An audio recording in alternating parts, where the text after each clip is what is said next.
एका दहशतवाद्याला ठार करण्यासाठी सुरू झालेल्या चढाओढीत जगातील दोन बलाढ्य शक्ती एकमेकांसमोर उभ्या ठाकल्या आहेत.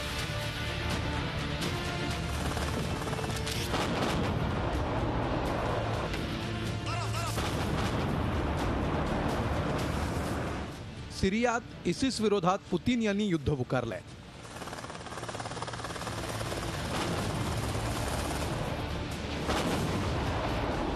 मात्र अमेरिकेच्या दृष्टीनं पुतीन यांची ही कारवाई म्हणजे एक प्रकारे रक्तपिपासू हुकुमशहाला साथ देण्यासारखी आहे.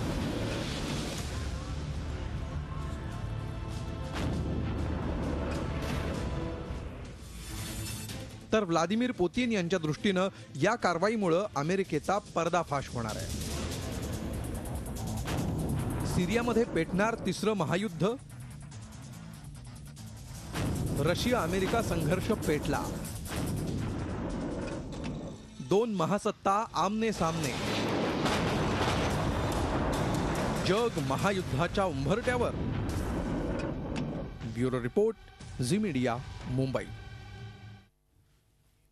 नमस्कार, मी अजित चव्हाण. आत्ताच तुम्ही जे काय बघितलं ते जागतिक परिस्थितीचं धगधगतं वास्तव आहे. ISISच्या विरोधात लढत असताना बशर अल असद यांची सत्ता उलथून टाकण्याचा अमेरिकेचा प्रयत्न आहे, तर रशियानं मात्र असदनं पाठिंबा दर्शवलाय. ISIच्या विरोधात रशियानं मोर्चा उघडलाय.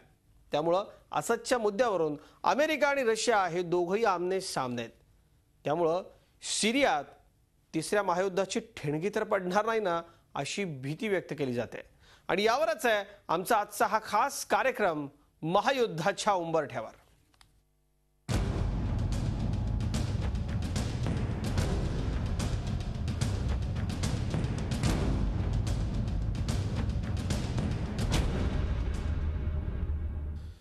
युद्ध हे अनेक पिढ्यांचं भविष्य बदलून टाकतं आणि आज जग अशाच एका महायुद्धाच्या उंबरठ्यावर उभा आहे.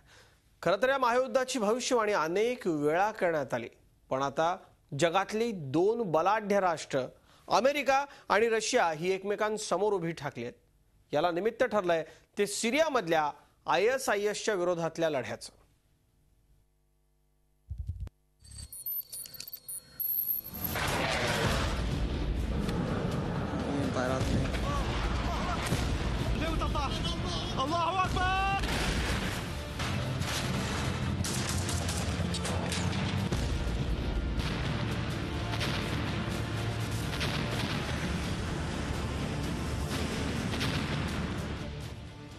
जगातली दोन बलाढ्य राष्ट्र रशिया आणि अमेरिका समोरासमोर उभे ठाकले. या दोन्ही देशांचा उद्देश सिरियातून ISISचा खात्मा करणं हाच आहे. मात्र या दोन्ही देशांचा मार्ग वेगवेगळा आहे. रशिया आणि अमेरिका हे दोन्ही देश स्वतःला सिरियाई नागरिकांचे रक्षक म्हणून घेत आहेत, मात्र त्यांचा खरा उद्देश वेगळाच आहे. सिरियातून ISISचा खात्मा करून सिरियाचे राष्ट्रपती बशर अल असद यांचं सरकार उलथून टाकण्याचा अमेरिकेचा मनसुबा आहे, तर रशिया बशर अल असद यांच्या पाठीशी उभा आहे. सिरियात संयुक्त सेनांच्या साथीनं ISISच्या विरोधात पूर्वीपासून आपण लढत असल्याचा दावा अमेरिका करते. मात्र अमेरिकेच्या या लढाईतून काहीच निष्पन्न झालं नाही. या युद्धात बगदादीचा खात्मा होऊ शकला नाही आणि बशर अल असद यांनाही सत्तेवरून खाली खेचण्यात अमेरिकेला यश आलं नाही. दुसरीकडे रशियानं सिरियावर हल्ले सुरू केले असून या हल्ल्यांमुळे सिरियातल्या नागरिकांची ISISच्या तावडीतून कायमची सुटका होईल असा दावा रशियाकडून केला जातोय. मात्र रशियानं बशर अल असद सरकारला पूर्ण समर्थन जाहीर केलंय. सिरियामधल्या ISISचा कब्जा असलेला मोठा प्रदेश हवाई हल्ल्यांमुळे ISISच्या तावडीतून मुक्त झाल्याचा दावा रशियानं केलाय. रशियाच्या कारवाईवर अमेरिकेनं टीका केली असून बशर यांच्या विरोधात लढणाऱ्यांवर बंडखोरांवरती रशियाकडून हवाई हल्ले केले जात असल्याचा आरोप अमेरिकेनं केलाय. विशेष म्हणजे या बंडखोरांना अमेरिकेकडून मदत पुरवली जाते. सिरियामध्ये अमेरिका आणि रशिया यांच्यात सुरू झालेला हा संघर्ष भविष्यात तीव्र होण्याची शक्यता नाकारता येत नाही. या दोन बलाढ्य देशांमध्ये सुरू झालेला हा संघर्ष वेळीच थांबला नाही तर त्याचं रूपांतर तिसऱ्या महायुद्धात व्हायला वेळ लागणार नाही. त्यामुळेच जगभरामधल्या मीडियाचं लक्ष या सत्ता संघर्षाकडे लागलंय. संयुक्त राष्ट्र संघाच्या बैठकीत चिअर्स करणारे पुतीन आणि ओबामा सिरियाच्या आकाशात मात्र एकमेकांना आव्हान देत आहेत.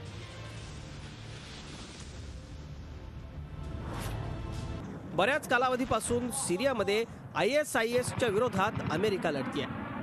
ISISच्या अनेक ठिकाणांवर अमेरिकेची विमानं बॉम्ब हल्ले करतायत. आता रशियानं यात शिरकाव केलाय. बगदादीच्या दहशतवाद्यांचा खात्मा केल्याचा दावा रशियाकडून केला जातोय. सिरियात लढणारे हे दोन्ही देश एकमेकांवर आरोप प्रत्यारोप करतायत.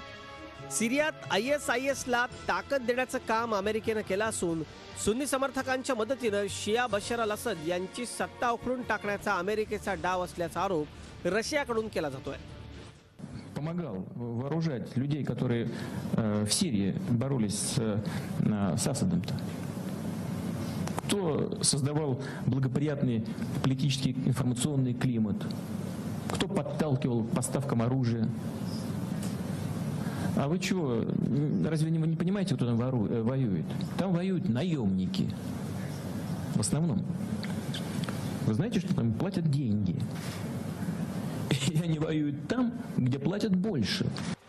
हजारो सिरियाई नागरिकांच्या हत्येकरता जबाबदार असलेल्या बशर अल असद यांना वाचवण्याचा प्रयत्न रशियाकडून केला जात असल्याचा आरोप अमेरिकेने केलाय. Position in Syria is one that, if we're ever going to have a political transition, we need. And the Russian policy is driving those folks underground or creating a situation in which they are decapacitated, and it's only strengthening ISIL. 18 हवाई हल्ल्यात ISISची 12 ठिकाणं ध्वस्त केल्याचा रशियानं दावा केलाय. रशियाकडून केवळ असदच्या विरोधकांना टार्गेट केलं जात असल्याचा आरोप अमेरिकेनं केलाय. एलेप्पो, रक्का, इदलिबवर हवाई हल्ले केल्याचा रशियानं दावा केलाय. रशियानं फ्री सिरियन आर्मीच्या रेडिओ टॉवर्सवर हल्ला केल्याचा आरोप अमेरिकेनं केला असून फ्री सिरियन आर्मीला अमेरिकेचा पाठिंबा आहे. जवळपास 4 महिने ISISच्या छुप्या ठिकाणांवर हल्ले केले जाणार असल्याचं रशियानं स्पष्ट केलंय. अशा प्रकारे रशिया जास्त काळ ISIS विरोधात लढू शकणार नसल्याचं अमेरिकन युद्धतज्ञांचं म्हणणं आहे. सिरियामध्ये अमेरिका आणि रशिया हे आमनेसामने उभे ठाकलेत. त्यांच्यात संघर्ष अटळ असल्याचं बोललं जातंय. सिरियामध्ये अमेरिकेला नाटो देशांसोबतच सुन्नी बहुल सौदी अरेबिया आणि तुर्की या देशांचा पाठिंबा आहे. तर रशियाला इराण आणि लेबनन तसंच शिया कट्टरवाद्यांचा पाठिंबा मिळालाय. सिरियात पडलेली ही ठिणगी जगाला 2 भागात विभागू शकते आणि त्यातूनच 3ऱ्या महायुद्धाचा भडका उडण्याची शक्यता नाकारता येत नाही. Report Zee media, Mumbai.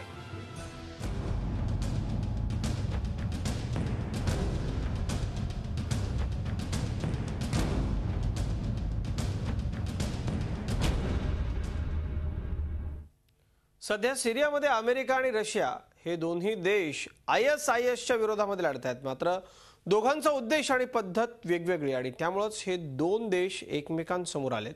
वरवर बघता अमेरिकेच्या बाजूनं अधिक देश असल्याचं चित्र दिसलं तरी देखील आता रशियानं अमेरिकेची नाकाबंदी करायला सुरुवात केली आहे.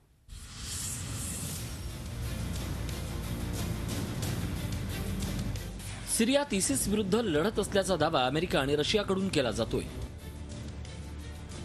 या दोन्ही देशांचे प्रमुख जेव्हा UN मध्ये भेटले तेव्हा सिरियातील बगदादीचा लवकरच अंत होणार असं अवघ्या जगाला वाटलं होतं. कारण जगातील 2 बलाढ्य देशांनी इसिस विरोधात दंड थोपटले आहेत.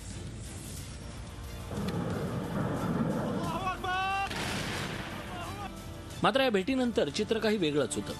शीतयुद्धानंतर प्रथमच रशिया आणि अमेरिका आमने सामने उभे ठाकले होते. अमेरिका 2014 पासून सिरियात इसिस विरोधात लढत आहे. सिरियात 5000 बंडखोरांना ट्रेनिंग देऊन त्यांना इसिस विरोधात लढवण्याचा प्रयत्न अपयशी ठरला. अमेरिकेला सौदी अरब आणि तुर्कीचा पाठिंबा आहे. सौदी अरब असद यांना हटवण्याच्या प्रयत्नात आहे. सौदी अरबकडून असद विरोधकांना मदत दिली जाते. 2013 मध्ये असद यांच्यावर रासायनिक शस्त्राचा वापर केल्याचा आरोप झाला होता. तुर्की सुरुवातीपासूनच असद सरकारच्या विरोधात आहे. असद यांच्यामुळेच 3 लाख लोकांचा मृत्यू झाल्याचा तुर्कींचा आरोप. तुर्कीनं 20 लाख सिरियन नागरिकांना आश्रय दिला. असद यांना केवळ रशियाचा पाठिंबा आहे असं नाही, तर मुस्लिम राष्ट्रांमधील शिया बहुल इराणनं असद यांना पाठिंबा दिला आहे. सिरियाला इराणकडून शस्त्र आणि तेलाची मदत, असद यांच्याशी इराणची मैत्री, लेबनॉनमधील शिया कट्टरपंथीयांना सिरिया मार्गे मदत दिली जाते. ही सगळी परिस्थिती पाहता रशियाला जास्त देशांचा पाठिंबा नाही, मात्र रशिया एकटाही नाही. काही देशांचा अमेरिकेला पाठिंबा आहे तर काही तटस्थ आहेत. मात्र अशा परिस्थितीत युद्ध पेटल्यास प्रत्येकाला आपला गट निवडावा लागणार आहे. Bureau report, Zee media, Mumbai.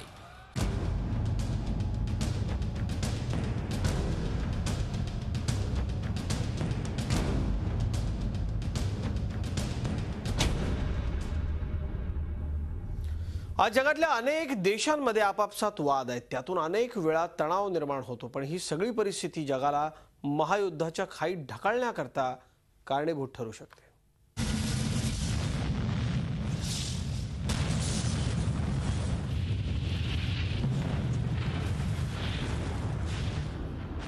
सिरियाच्या मुद्द्यावरून अमेरिका आणि रशिया या दोन बड्या देशात वातावरण चांगलंच तापलंय.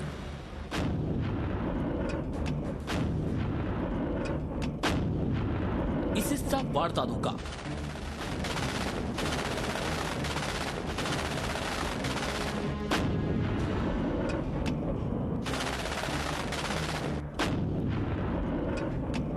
पाकिस्तान आणि चीनकडून कुरापती,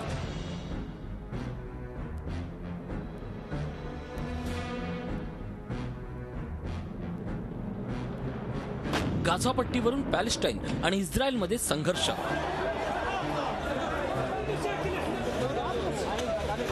ही काही कारण आहेत ज्यामुळे युद्धाला तोंड फुटण्याची शक्यता नाकारता येत नाही. यातील बहुतेक देश अण्वस्त्रधारी आहे. एखाद्या देशानं जरी चुकीचं पाऊल उचललं तरी जगाचा इतिहास भूगोल क्षणात बदलू शकतो. पण यामध्ये सर्वाधिक धोका आहे तो चीन आणि रशिया यासारख्या बड्या देशांचा.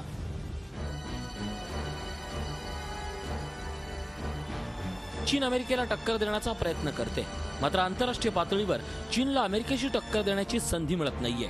आंतरराष्ट्रीय संबंधांविषयी ज्या अभ्यासकांच्या म्हणण्यानुसार चीनच्या माध्यमातून रशिया अमेरिकेला डिवचण्याचा प्रयत्न करत आहे. चीन आणि पाकिस्तान यांच्याकडून केल्या जाणाऱ्या कुरापतीमुळे अशी परिस्थिती निर्माण होऊ शकते, ज्यामुळे भविष्यात जग महायुद्धाच्या उंबरठ्यावर येऊन पोहोचण्याची शक्यता नाकारता येत नाही. खरं तर युद्धामुळे कोणताच प्रश्न सुटू शकत नाही, मात्र जगभरातील बदलती परिस्थिती पाहता युद्धाचे ढग जमा होण्यास वेळ लागणार नाही. कारण सिरियात अशाच पद्धतीनं परिस्थिती हाताबाहेर गेली आहे. आज सिरिया गुलमडून पडलंय. युद्धामुळे सिरियातील जनतेला शेजारच्या देशात स्थलांतरित होण्याची वेळ आली आहे. लाखो सिरियन नागरिकांनी अन्य देशात आश्रय घेतलाय. स्वतःचा देश, घर, जमीन जुमला असतानाही निर्वासितांचं आयुष्य जगण्याची वेळ सिरियन नागरिकांवर आली आहे. सिरियात सुरू असलेल्या युद्धात लाखो लोकांना आपला जीव गमवावा लागलाय. सिरियातील या परिस्थितीकडे अवघ्या जगाचं लक्ष लागलंय. आज अमेरिका आणि रशिया हे दोन देश सिरियात इसिसच्या विरोधात लढतायत, मात्र त्यातून अद्याप तरी काही निष्पन्न झालं नाही. या उलट हे दोन देश एकमेकांसमोर उभे टाकले असून त्यातून वेगळाच संघर्ष पेटण्याची शक्यता नाकारता येत नाही. आणि जर या संघर्षाची ठिणगी पडली तर त्याच्या झळा अवघ्या जगाला बसल्याशिवाय राहणार नाहीत. त्यामुळेच सिरियातील परिस्थिती लवकरात लवकर सामान्य होणं हे जगाच्या दृष्टीनं महत्त्वाचं ठरणार आहे.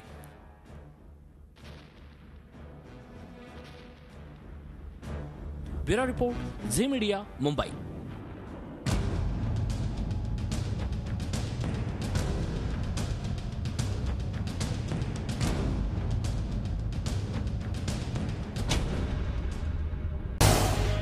झी 24 तास रहा एक पाऊल पुढे.